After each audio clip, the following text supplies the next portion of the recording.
can tell that you're a little scared about what you heard about me. A little edgy, I eat my veggies, I only focus on green. Finalment waslet Malta ir-Renault Austral, karozza li jindiġa familjari magħha l net kont mort insuqha ġewwa Madrid minna International Test Drive tagħha, biss imbagħad kienet waħda mill-5 finalisti għal Autobest Best Value Car for Europe. Ġurija li nifforma parti minna, lura kellna jumej fej kellna din u l-finalisti l-oħrajn fuq ċirkwit speċjalizzat fej stajna nippruvaw dak kollu li għandu x'jaqsam mal-karozza. Eventwalment l-Austral ħarġet ir-rebbieħ. Qed inħarsu lejn mid-size crossover SUV li ħa post il-Kaġar.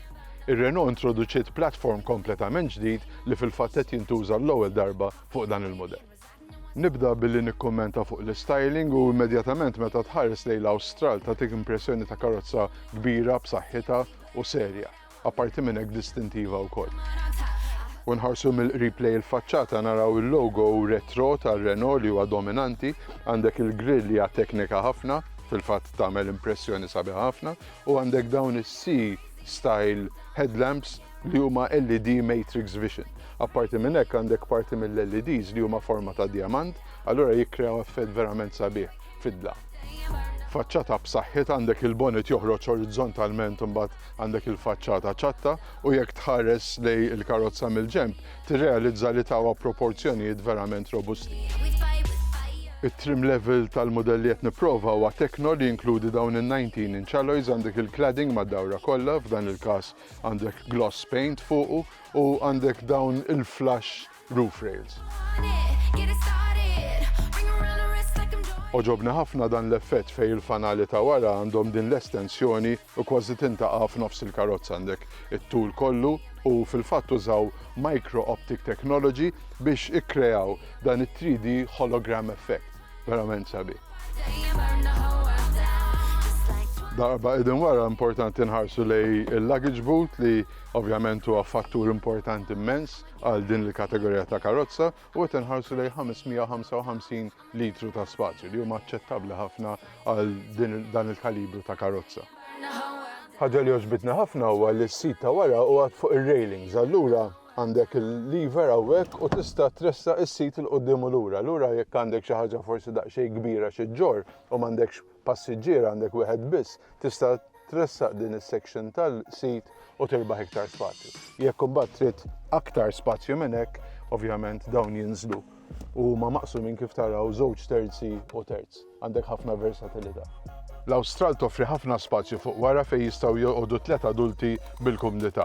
Għandek l-art ċatta l faċli biex tgħaddi minn naħa l-oħra u anke din il-parti tas-sit hija ċatta wkoll, allura jekk ħadd ivvjaġġa fit-tul dak li jkun bil-qiegħda fin-nofs xorta ħajbqa' komdu. Jekk tkun tnej biss fuq wara, għandek din il-faċilità li tniżżel armrest għandek anke żewġ cup holders. Għandek l-air vents biex anke l-passiġġiera ta' wara jistgħu jikkontrollaw il-climate control u għandek żewġ USB-C outlets jekk tiċċarġa xi mobile jew iPad, etc.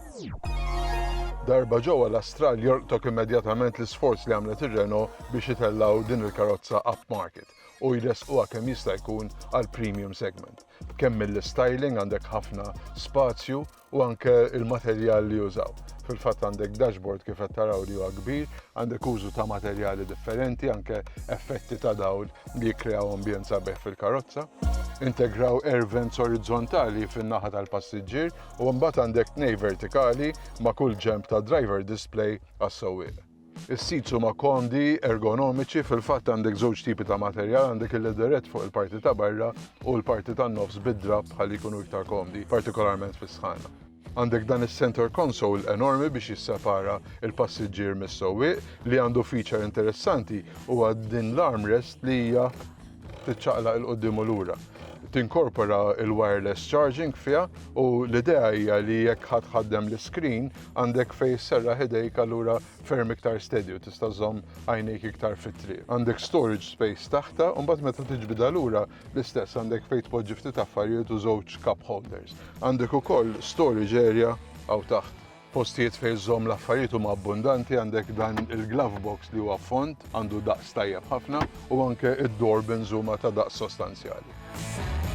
L-Austral hija karozza teknoloġikament avvanzata immens u dan jixed anke l-fatt li għandek screens kbar. Għandek dan 12-inch multimedia screen, 12.3-inch driver display screen u mbagħad għandek 9.3-inch head-up display ukoll. Bis ħaġa l-impressjonatni huwa li Renault bħala ditta u l-Austral bħala modell huma fost l-ewwel li qed jużaw il-Google built-in.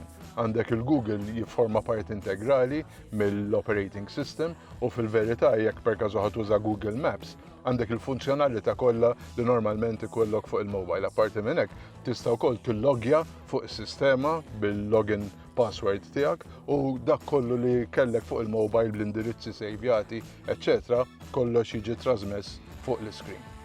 Apparti minn dan imbagħad għandek l-Apple CarPlay u l-Android Auto li huma wireless u l-konnettività tagħhom hija effiċjenti immens. Għandek dan il-pad kif għadd qabel għal wireless charging. Għandek numru ta' controls li huma inkorporati fl-iskrin u huma touch sensitive imma mbagħad għall-air conditioning żammew buttuni manwali din il-linja hawnhekk. Għandek steering wheel shape partikolari ħafna ma sibtu komdu immens u għandek ħafna mill-funzjonijiet li tista' tikkontrollhom minn buttuni fuq l-steering wheel. Tipiku tar-Renault għandek din l-arm hawnhekk biex tikkontrolla s-sistema tal-istereo u ħaġa interessanti ngħidlek ikkupjaw il-Mercedes hawnhekk użaw il-gear selector wara l-steering wheel biex illiberaw il-console.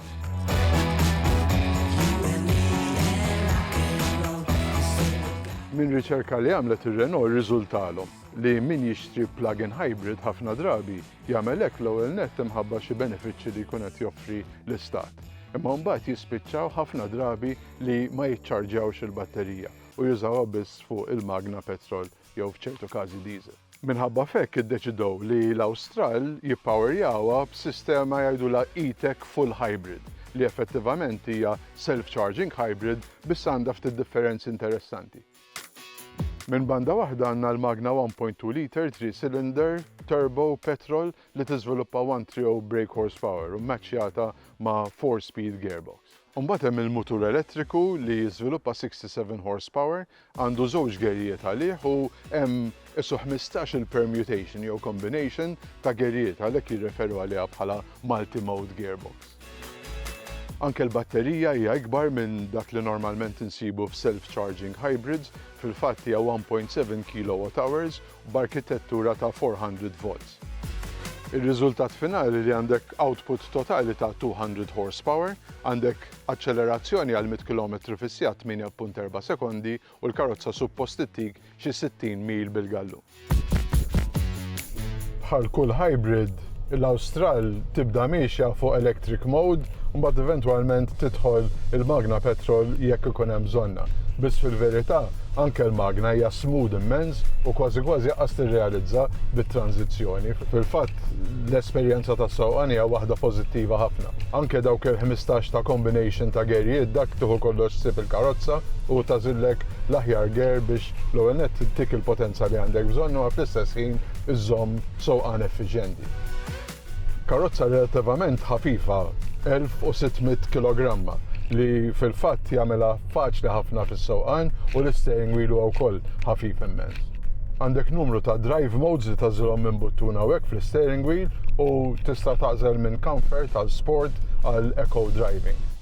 Għandek ukoll personal mode fejn tista' tissettja l-karozza eżattament kif tixtieqha. Kif ġa ċennajt il-batterija tal-Austral hija ikbar minn dik li normalment insibu fil-self-charging hybrids u hemm numru ta' vantaġġi.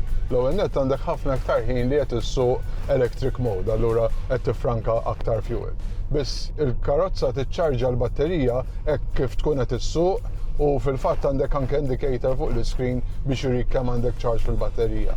Għandek ukoll il-paddle shifts mal-steering wheel biex tista' taġġusta l-livell ta' regeneration li tagħmel il-karozza.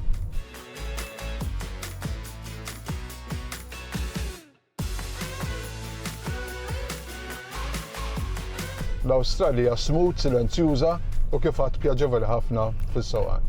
Għandek seating position elevata, għandek viżibilità tajba ħafna u ambjent komdu ħafna għall-familja kollha.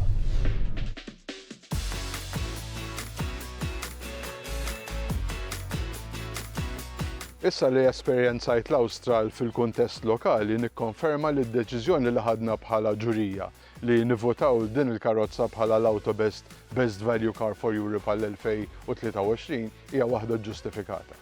All-rounder eċċezzjonali.